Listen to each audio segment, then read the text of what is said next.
My grandma is 95 now, and she That's had amazing. all her babies at home. And when I tell people that, they always ask me, well, did she have them in Puerto Rico?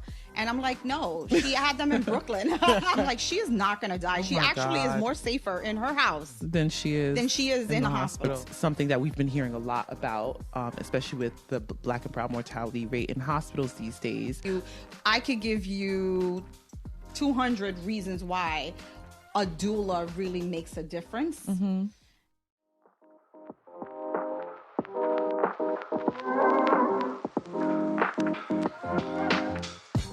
Welcome to the NOIRPOISED podcast, where wisdom is power is more than just a motto. It's our way of life. While we don't. Welcome back to another episode of the NOIRPOISED podcast. Today, we will be discussing a topic that I think is very prevalent in our community. It's something that we've been hearing a lot about, especially with the Black and brown mortality rate in hospitals these days. And before we start the conversation, I kind of want to give a little background story about our story, actually. So our first birth, we wanted to have a home birth, right? And I remember we told our family members and friends, and I feel like almost no one understood it. Almost no one understood it. They were just like, why would you want to do that? Why not do it in the hospital? And because we have done research over the years, and it was something that I always wanted to do, and I knew that it was the natural route to go, and that people have been doing it since the beginning of time. But after, I'd say, the past couple decades, I feel like it's been transitioned where people have the mindset that you should and you have to give birth in the hospital. So I say that to say that I think there's a lot of knowledge that is not being provided to us in our generation. And I think it's time that we inform people of what birth can look like outside of the hospital and how powerful birth is, the birthing process. So with that being said, we have a wonderful guest with us today. We have Chris Gonzalez, Certified Birth and Postpartum Doula. You were actually our doula with our second one. That's right. And I really believe that we met, I feel like it was meant to happen. Yeah. Divine, I should Divine say. timing, Yes, baby. divine timing. That's the word I had in my mind too. Divine. Yeah. Divine timing. I'm not going to say the whole story now, but you came at like the perfect timing in our lives. Yep. And I don't take it for granted. And I really believe that it was meant to happen that way. And I love that you're in my life now. Yeah. I love that we can have you here on the couch having you. this conversation with us. And I feel like your experience and the knowledge that you have and all that you've done with the community on Long Island, honestly, even I'm saying Long Island in general, I've done across a lot, New York.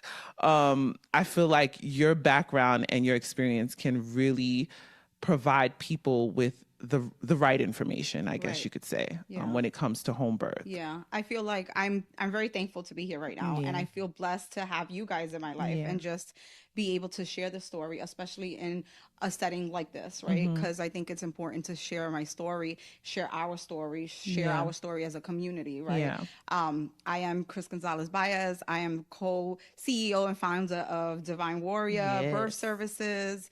I am a big advocate of all women, all people. And yes, I do believe that our timing was perfect, but I do feel like when I became a doula, most of my interactions with all the families have been divine timing. Like I've been at the right place at the right time with the right people. And I think that's really big when you become a doula, because that's what brings the connection, the understanding. This is a very sacred work that we do as a doula. And it's something that you really have to go into it really pure-hearted and really be able to step into a world that is scary, that is misunderstood, that is misguided, right? Because there's a lot of all of that in many senses, right? You talk about people's opinions, the ones you love, right? Like your family, or like, why are you doing that? Right away, they're gonna give you an understanding of like, because culturally we're like, what did we do? Like, what am I doing wrong? You know? But in true reality, it is really a sacred place where I agree. I think, more home births should be taken into consideration if you're healthy and able to, right? And there's other people that are willing to do free births at any cost because many years ago, that's just what it was, right? Yeah. And I mean, I am thankful for science because they save a lot of lives, but I do believe that there's a lot of things that we could avoid.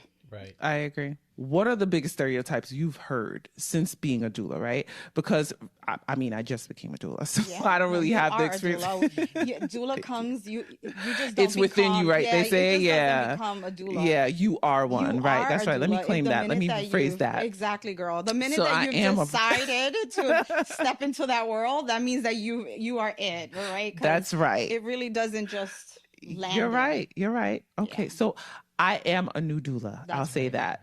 And so far, I've heard a lot of different stereotypes. And to me, I feel like we're just not educated. We're just uninformed.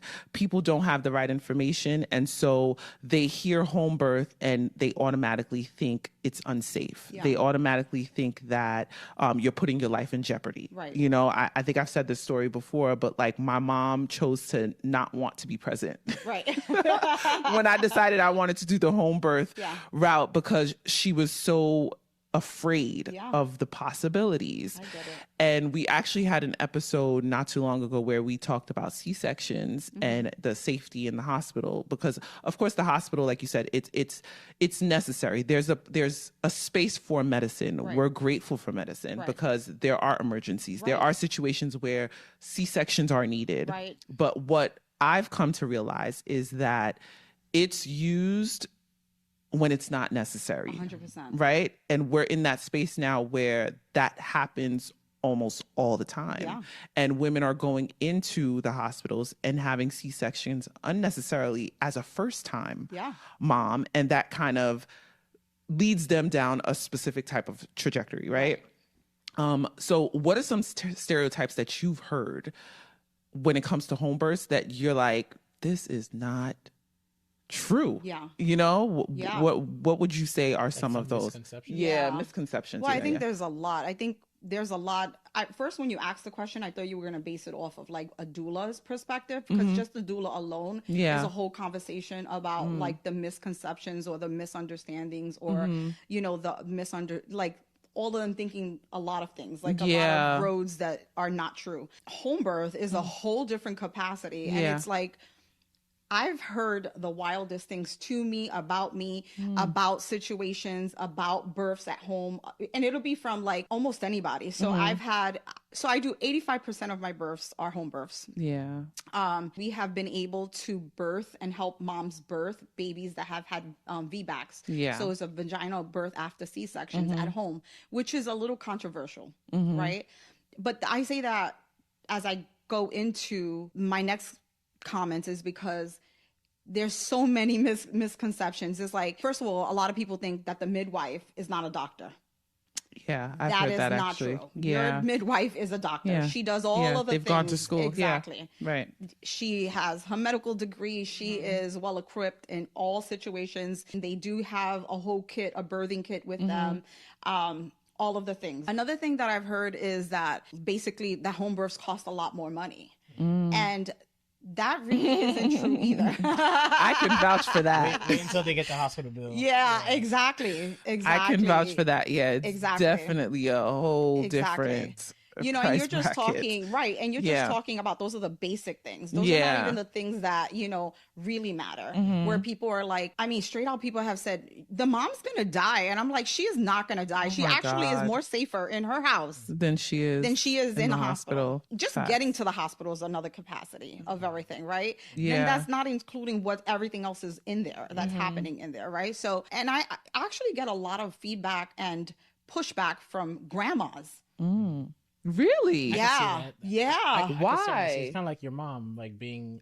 Oh, like the child's grandma. I'm thinking grandma of the mother. That's okay. Yeah, like the mom's mother. Because I think their generation, mother, yeah, they get a lot of that, like the information of like, well, you know, that's not safe. You're not equipped for it. What happens if something happens? I mean, there's a lot of questions. And I think the fear, it's all fear based. Yeah.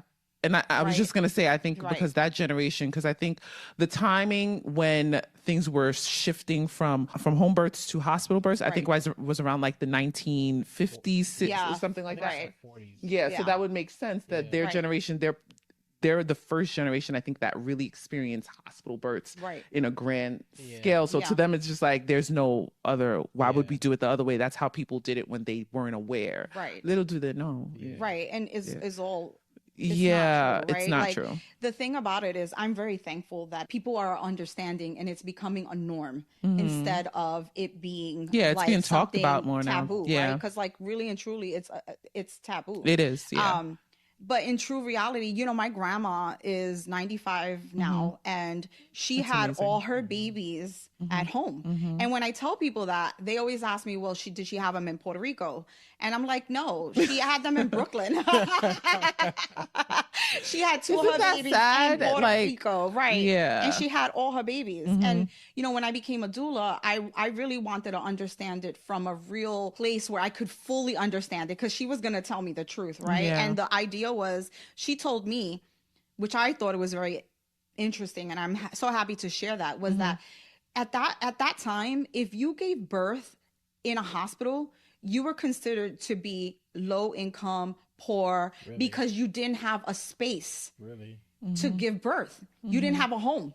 You had to go to a space to have a baby where they really weren't equipped to have a baby, like in that kind of sense. It was for sick people. Right. It wasn't for having a baby. Right. Everybody had a baby at home. Yeah. Right. And then there was the two women in the community that were known in the community, which I understand to be like the midwife and the doula, to come in and help the moms. Yeah. While the dads waited on the side, right?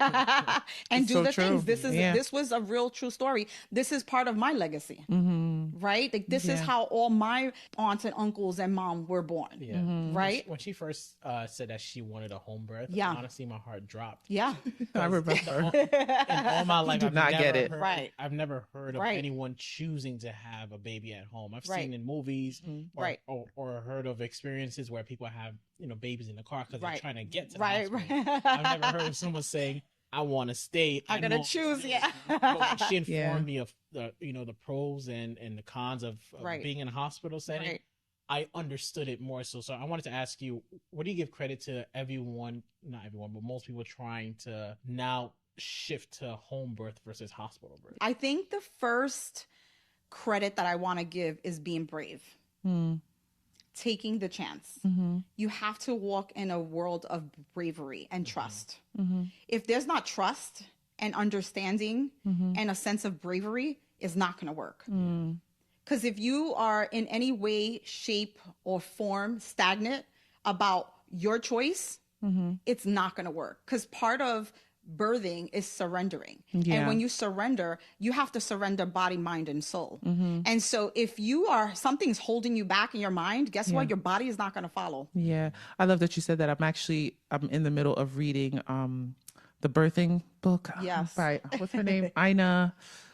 It's a common book. Oh, I'll just link it down below. Yes, because my brain is... But I'm in the middle of listening to it, and that was one of the things that was mentioned, because I don't think we're aware of how connected everything is. And I think I've heard you say this, where like some mamas will literally like hold their baby in. Yeah. Like that's a thing where in the birthing world, they hold their baby in and they don't realize they're doing it. Yeah. They don't realize they're doing it. But like if you ask them questions, you'll realize like they're probably scared about something, or they're thinking about something, or anxiety. Your mind can actually control what your body does. And they made the connection between, a human mom and animals, like when they're giving birth, they wait till they're in a safe space. Right. Or a dark place. Yes. And they feel like that's when they can let it happen, that they let it happen. And it's so weird that we never make the connection that like, okay, so the mammals are doing this. This is normal. Yeah. Right. Why do we do it different? Right. You know? Exactly. And it's so connected. Because so you asked the question, like during labor, that's part of it. But to go into labor, there's different chemicals that have to come out of your body, right? Or in your mind to let your body know it's okay to let go, right? Yeah. Because normally as humans, we're always kind of a little tense. So when it comes to moms, they hold their sacrum. They are holding their baby in. And so if they don't feel safe in any capacity, it could be their team. It could be the hospital. It could be the trauma before. It could be a list of things. It could be something someone told them 10 years ago and it's still lingering in the back of their head. That's what if they don't release that, it's very hard to get go them to into deliver. labor. It's crazy because the hospital setting, I feel like it does the opposite. You know. Yeah. Well, bright that's lights, it is. Yeah. Well, that's 100%. That's why home births are so great. Yeah. A mom could be here at home laboring. She can be at 5 minutes apart, and you know that's the standard get to the hospital time, right? That happened to us. Remember? And then you get there. And it slows down. Everything slows down. Why? Yes. Because all your oxytocin, you are now in a place that is doesn't literally what happened to us. You don't feel familiar with. You feel, you know, everything starts happening. And sometimes we can't help it, but you got to work through it. And so that's why it's important to have a good team, right? Have a doula, right? Those are I was just going to say, that's why doula is important, guys. That's why doulas come in. It's important. Like she was just saying, when she started going to labor at home, it was completely... It was happening. So remember we were texting you. It was like, this is what's happening. Yeah. And then I got to that parking lot and I was like, baby's not coming. It's not happening. I kid you not. The moment you showed up. Literally. I think of that till this day. Complete shock. I love that. Yeah. I mean, because you felt safe. Yeah. Literally, that was, you just took the words out of my mind. Safe. That's literally what it was. Because I was like, I'm not doing this with her not being. I was like, where is she? Yeah. It literally was safety. Thing. Yeah. I mean, you know, and I've had a lot of births, and I'm thankful for all of that. I've been able to be invited because a doula has to be invited into a space, right? I can't just show up. I mean, I can show up, but it won't be as beneficial when you're not being invited, right? Yeah. So, and you know, it's important to build that trust. And we actually met very close to your due date. Yeah. Right? Like past you guys, 38 weeks, actually. We were actually... When I tell you guys it was divine. No, it really was. No, it was. Like, I really believe like it was, God did it at the right timing because I was past 38 weeks. And I thought I was going to go into labor at 37 because my first was at 37. Right. So I had already accepted that like, all right, I'm going to doula myself. Yeah. We're going to do this on our own. And then boom. Yeah. It just got the phone call. Yeah. It worked out so well. And it felt like, you know, I always like to have my families feel like they're my family. It's a big part. It's big for me to feel connected to the people. You succeeded at that. Thank you. I appreciate that. Listen, I mean, it's important, right? It's a very sacred place. Like when I came in and I saw the baby, you're like, well, you know, she was one of the first people to see him. And, you know, it's sometimes there's moms and dads that, you know, their first baby, right? And I'm actually the first person to welcome them into parenthood, right? Like that's a real thing. Yeah. I have had dads that had surrogates and I was able to mend all of that together, you know, which is really important. A doula's work is so, so important. And it starts way before you get into any birthing space, right? Because you know, you can have a baby in the car, you can have which I won't. I will say don't ever have a baby in a car. If you think you're having a baby, stay put. Just a tip, okay? Like so important. That is one of the most dangerous places you can have a baby. Really? Yes. Do not. If you think you're having baby, stay where you at. It's easier to get you. Interesting. See, and my experience this time around, I was like, listen, if the baby comes in the car, I'll take the car over the hospital. No, stay home. Call the ambulance. They will be here shortly. That is the truth. I tell everyone that because it's really important. Okay. Especially during the winter time where weather can get a little tricky. Yeah, so important. We don't want to have to find you. Right. Right. Or dad is driving and mom has to do and unbuckle. Like there's so many unsafe things about having a baby in the car, you know, and it's a misconception. People think I'll just have the baby. No, stay home. But ideally, you know, it's really important to have a doula in your space, you know, and just walk in with a lot of love. And it starts early. I think that's the misconception. And I think that's why home births and births are so successful. These past few, maybe I want to say the decade, because it's been a while already, that there's been change. It's just it's slowly shifting. It is. And in different communities, right? So like I feel like we're bringing awareness, we're actually doing the work, we're putting our feet on the ground, we have the boots on the ground, we're understanding what is the need, what is the capacity of things. But it's important. There's a misconception about doulas that I'm a cheerleader. And yeah, I am a cheerleader. I love to do it all. I could be a cheerleader, right? You but could be, yeah. Listen, but that's not what doulas. Yeah, that's not all no, doulas. it starts before that. It starts when you meet the person. Okay. I walk in there with a bond with my people, knowing that they can trust me and that I'm well equipped to handle and guide and manage the situation in any capacity. And that's the beautiful part. Yeah. That's what makes things different, right? Even in a home birth. Like, I've had moms that I've come in, you know how I do my meetings? I come in and we're doing all this, and I have had a family. I once had a family literally sitting on the couch, and I'm at the table, and they were like the backup singers for the family. Like, they would send things out like, what about this? What about that? I'm like, well, why don't you come? We ended up having a table conversation. Family it was like meeting. A conference. Okay. About a birth at home. Yeah. And it was important for them to understand that there's a lot of distrust, right? Fear. The thing is that our bodies know what to do, right? And that's really what it is. Trust. It really is trust. You know, once you learn to trust your body, then you can then do anything you want to do. That's anything we do in this world, though. So if you had to explain to people, because I feel like a lot of people actually don't know what a doula is. Okay. I think some people are now starting to hear the term. So let's just think of the individuals who maybe haven't heard of a doula. Yeah. What's a doula? Let's talk about. Listen, so a doula is... I mean, I know what a doula is. I know. Well, I'll give my term and then you'll give yours. Okay, go ahead. Doula is a human epidural. No, I'm just kidding. No, seriously. You use my experience, aren't you? It was. No, listen. It was for me. A doula is a very important component of a birthing team.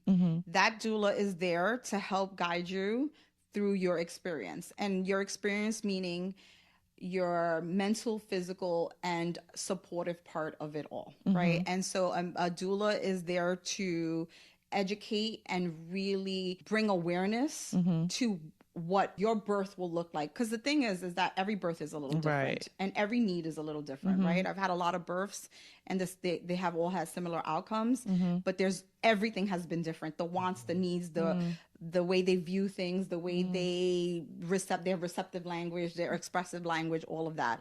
And a doula is there to be a non-judgmental person, to walk in with no opinions and really just guide and love on the families to help bring the best outcome for them when it comes to birth. Right. So that looks like many different things. It's hard to really explain what a doula does. And I've said this to my families. I said, it's hard to explain what a doula really does, because what I do, it doesn't fit in one hand. You can't put you in a box. You can't put it right. Every time I have a baby, I always laugh and say, this is what I doula, because then they understand this is what it is. Because I could give you 200 reasons why a doula really makes a difference. The truth is that you won't understand it until you go through it. Experienced it. I think that's it's like so parenthood. True. Right. But ideally, a doula is there to help you. To really guide you, to answer questions, to hold your hand, to rub your back, to be the person that you trust and you rely on. Because if you're in a hospital setting, you have nurses that have to come in and out. That's their job. The doctor is in and out as well. That's their job. And so the goal is to make the transition safer and easier for the parents. Right? Because like, I'm here to support dad. I'm here to support mom. In home births, I've supported the dogs. I've supported the children, the siblings, like all of it. Right? So there's no like narrow or easy way to explain what a doula does. But she is not about ego or all of those things. It's selfless work. That part. It's very sacred work. Very selfless. And unfortunately, that might, the thing about doularism right now, a lot of people want to be doulas when they shouldn't be doulas, right? So they're just for the career. Or not even it's becoming, as weird as it sounds, it seems like it's becoming a little bit of a trend. I think hospitals are starting to hire them now. So I think it can get a little. I want to ask about that actually. Is it a good substitute? Like if someone wants to go to the hospital to give birth and they're like, hey, I have a doula in the hospital. What do you think about that? Is it kind of balancing out both words? Like if we're talking about home births versus hospital births, and home births having a midwife and a doula, if hospitals are not advertising, hey, you know, we have doulas, you know, is it because they did that to us? Yeah. But we didn't believe it because we're like, you're in a hospital. Well, I want to get both your takes on it, being that you both are doulas. I think having a doula in any capacity is necessary. Is perfect. Honestly, even if it's a new doula, I was a new doula at one point. I think if you have a just having doula, an additional support system, I think the doula needs to just be there for the right reasons, and also have the right connections with the family.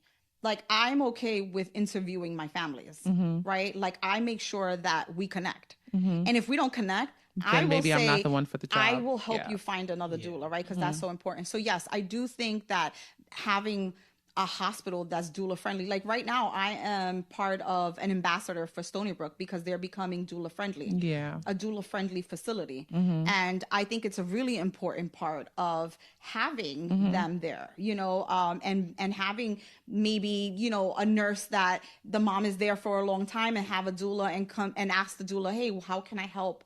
You know, mom, the baby's up sitting up high and she's already 10 centimeters. She's exhausted. All of the things that can happen, you know, I think having a doula just brings a different perspective. So I do think that's great. But when they're mass producing them, that's the scary part. Yeah. For me, I feel like it's almost tainting what a doula is, because whenever you mass produce anything, I feel like there's less quality. Right. You know what I mean? And even when you were discussing what a doula does, in my opinion, I feel like a doula in a nutshell is everything you need in the moment without knowing you need it. I agree. I think that's a perfect way. Yeah, because I think doulas, at least with my experience with you, you've been my only doula. But you were literally everything I needed before I actually realized I needed. I love that. You know, literally, whether that's like, you know, telling me to breathe, or motivating me with words, or speaking to the nurse, understanding what my desires are and recommunicating that to whoever's in the room, or making sure that the atmosphere is exactly how I like it, or communicating even to my husband, like, this is what's happening now. So it puts him at a better ease, because I do believe that everyone who's in the room and who's a part of the process, whether you notice it or not, like you said, it's a sacred process. So everyone is connected to some extent. So when you have the wrong individuals in that space, it can easily affect the process. I 100%. So I feel like the doula is kind of like that bridge, the bridge that keeps everyone connected, keeps everyone flowing well, connected. She's like she or he, because there are male doulas too. I think it's important that's a great way to describe what a doula is. I think it's a great understanding or view or description of it, and that's what a great doula does, right? Is able to read a room. It's able to see that, you know, the nurse came through the door and she looks a little bit feisty today, and hey, listen, nurses deal with a lot, and I realize the more time I spend in the hospitals, we don't know what happened in the room next door. They're overworked a little bit. So like, that's a real thing. We don't know what happened, and then they have to come in and be jolly. That is very hard to do. Have you ever tried that? That's very hard to do. But I like to invite them in. I'm very much on like introducing myself, being respectful. This is also their space, right? This is what they do for a living. They are here. They're tired. I get that part, right? So when they feel a little bit where there's no need for perfection, we need humanity. Yeah. That right. And true. So when you really gives people the space, it's okay to not have to be always happy and jolly, but there's a line of where respect needs to be met. Right. Because this is your birth. So I will always say, what's your name? And like, try to talk to the nurse and like, thank you for being part of the birthing team. Cause they are, right? Like, they take a vow to be there for patients over the doctor. Right. But unfortunately that's changed a little. You know what I mean? In some situations. Right. I have met great nurses and great doctors, midwives, OBs, like all of that. I actually was in Costco the other day, and I was just walking, and she's like, "I know you, this lady," and I'm like, "Oh." I was like, hi, how are you? And she's like, I've seen you around. I said, oh, great. I was like, where have you seen me? And she's like, I've seen you on social media. I said, oh, wow. Okay. And then she says, no, but you and I have shared a room together. Oh. And I said, we have. In what capacity? I was like, girl, like, right? I don't know Too what much to work. do, right? Yeah. I'm like, should I run or should I stay? Who is this person? Because like, you don't want to be rude, Right, but yeah. listen, this You is sound not a the little day scary. that we're doing all of that, right? Yeah. Like, you That's got to so talk a little funny. faster for me. And you know, she came out and she was like, we share a room. And when she started, we actually had a baby together. Oh, She was okay. the OB. Oh. And she was like, you left a lasting impression on me. And now I look at all you do doulas. that. Thank you. I appreciate that. I work Yeah. hard at that, Yeah, right? you Like really I just, do. You I'm do that. intentional about that because I love what I doula. And when I say that, I don't say that just to say it because it's a pun. You know, it is what I do, right? And I literally I feel like this is a calling for me, right? And the fact that I was able to have a conversation, share a moment, I don't remember her. That's so funny. I can't even picture her. She had to explain it. And I'm thinking, I went back on some pictures. Like I text the mom, like, you would not believe who I ran into. She was like, girl, they would not stop talking about you. And I started laughing. I was like, I guess so. She knew me, my full name. Yeah. Which I was like, that was big because imagine an OB, how many people they see in a day. That's true. And you're talking 2 years ago. Baby is 2.5 now. Wow.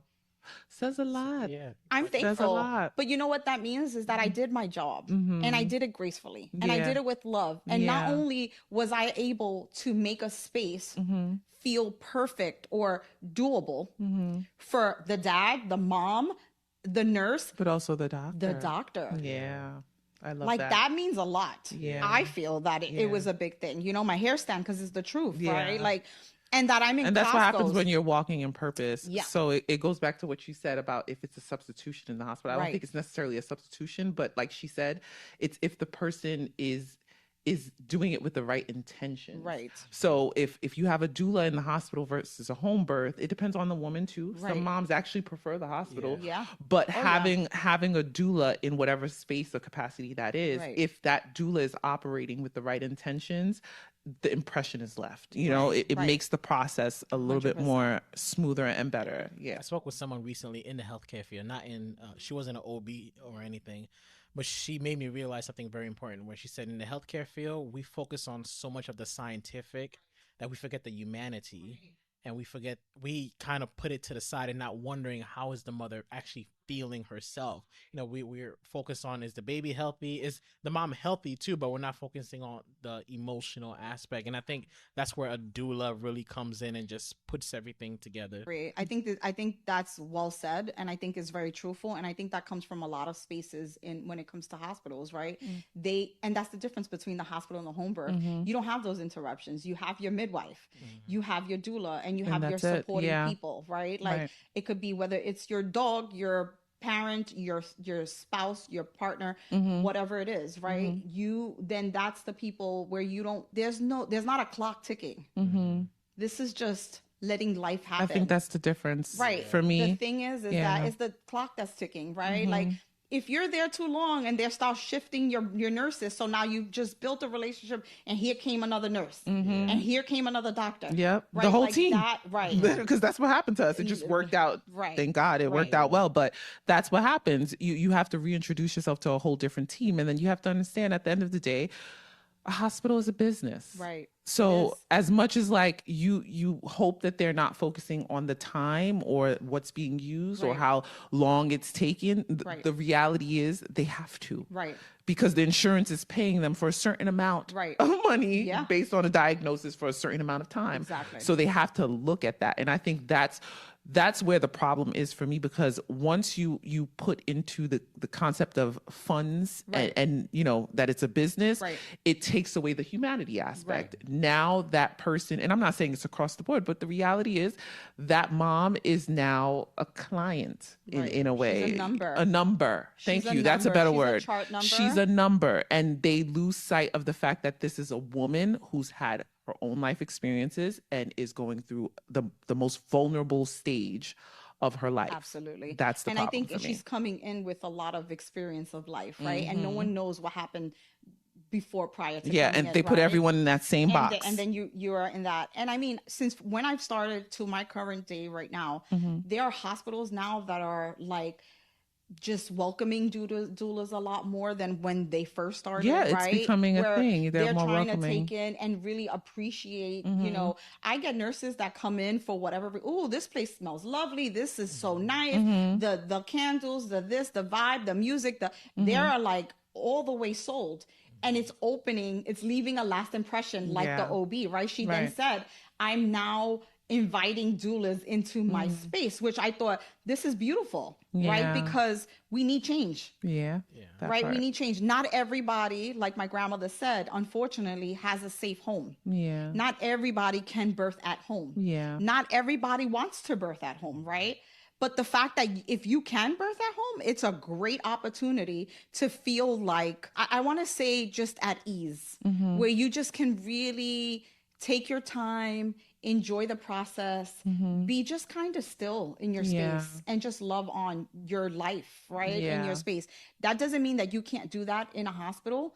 It just means that it's a little harder to do because you don't know who you're walking into. You don't know what you're faced against.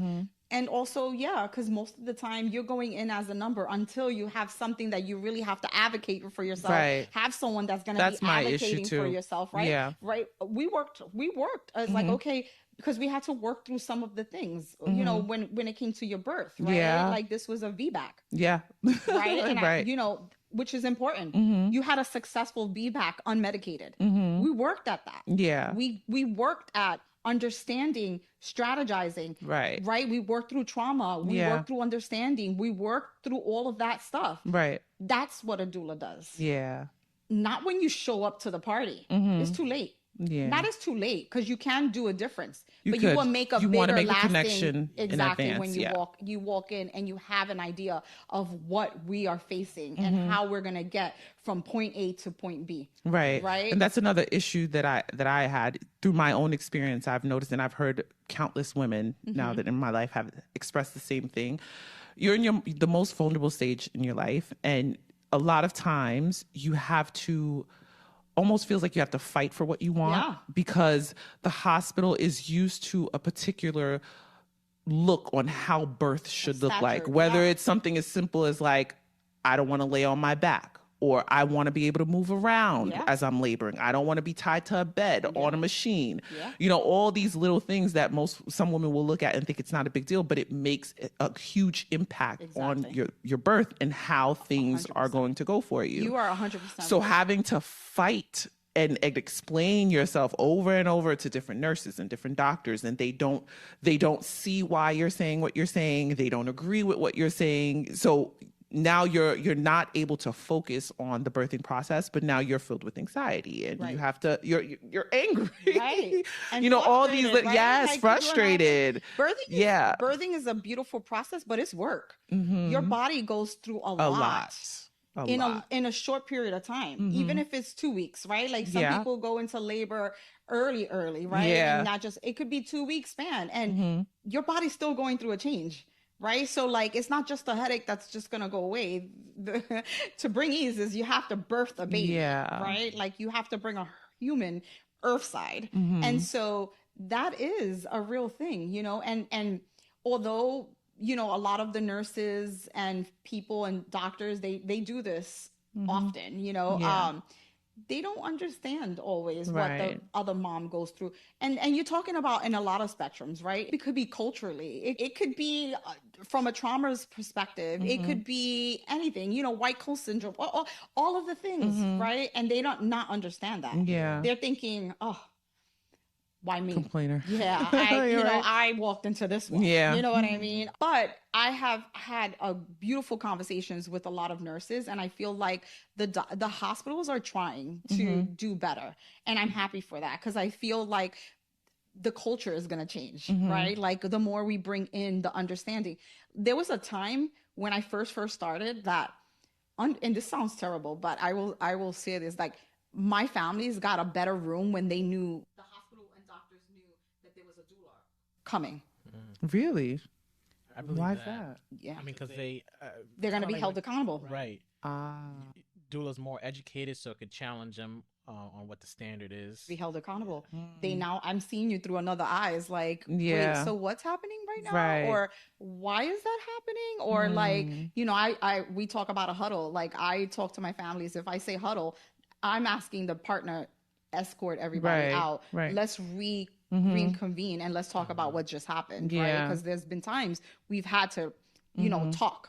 Like the decisions being made here are not what we've decided or talked about. Yeah. I mean, it's really important, right? Like there was a time where I would walk through, I wish I would have gotten this on tape because I really was trying to, but it would be like, this was my anthem for a while. And I laugh about it now, but it was kind of like, what the hell's happening here? Right. It was like, the doula's here. As I'm walking through, everybody is like, it was like warning each other. That's so funny. And I'm like, well, that's right. The doula is my name is Chris. And you know, it's like, it feels like I was born and raised in Williamsburg at a really interesting time. And they said the cuckoo, you know, the cops were around or something crazy. I felt that way almost, you know. It's like, what's happening? Wait, who? It's not that serious. I'm not an undercover. But that is so I will funny. call your shit out. Okay. Right. Like, we're not playing that game. So then at first I had to like look at them like I literally was taken back like, goodness, you know, me? I didn't know I had that power.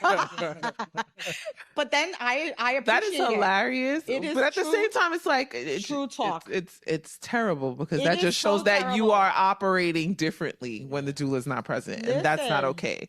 So when I sat back and really, because I always reflect. I always take a moment after I have a baby to reflect on, even it could be parking, it could be whatever it is. I'm reflecting back on a lot of things, and I remember being like a little angry, like, what the hell is wrong with these people that they feel that they have to warn each other that the doula's here? Yeah. It literally was a song. And it happened a lot, actually, more than you could really understand. Now that it doesn't happen, I look around like, okay, well, this is good, because like they're like, I've had doctors welcome me I've had nurses welcome me as I'm you know, buzzed in to guide me through. I literally had a birth in that's good. Lenox Hospital in the city.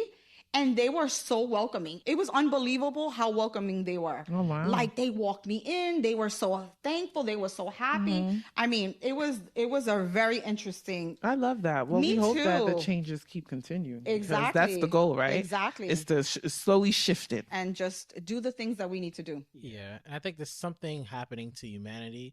Some people call it like an awakening, where I think they're kind of looking at the status quo and saying, yeah, this can't be it. And they're trying to go back to the natural, because we're probably the most educated that we've ever been in history, but we're still choosing to go back to what we call the basics. So I think there's something like, we keep saying the word divine, but I think there's something divine about that. I think you're so right, and it's so perfect. I think it's culturally, but I also think generations are taking back their control. Yes. And I think that the understanding of awareness and education, and really like people questioning what other choices people are making, right? Like, the goal is to lower C-section rates. Right. And like, a birth should not be a trauma-filled experience. The minute that has become a trauma-filled experience, then what are we doing? Stay tuned for next week's episode. Thank you for spending your time with us. We hope you gained some knowledge today that'll promote poise in your life. We have new episodes uploaded every Thursday right here, same place, same time. Until next time, you can follow us on Instagram at NOIRPOISED Podcast to stay connected. That's NOIRPOISED Podcast. We'd love to hear your feedback. And remember, your wisdom is power.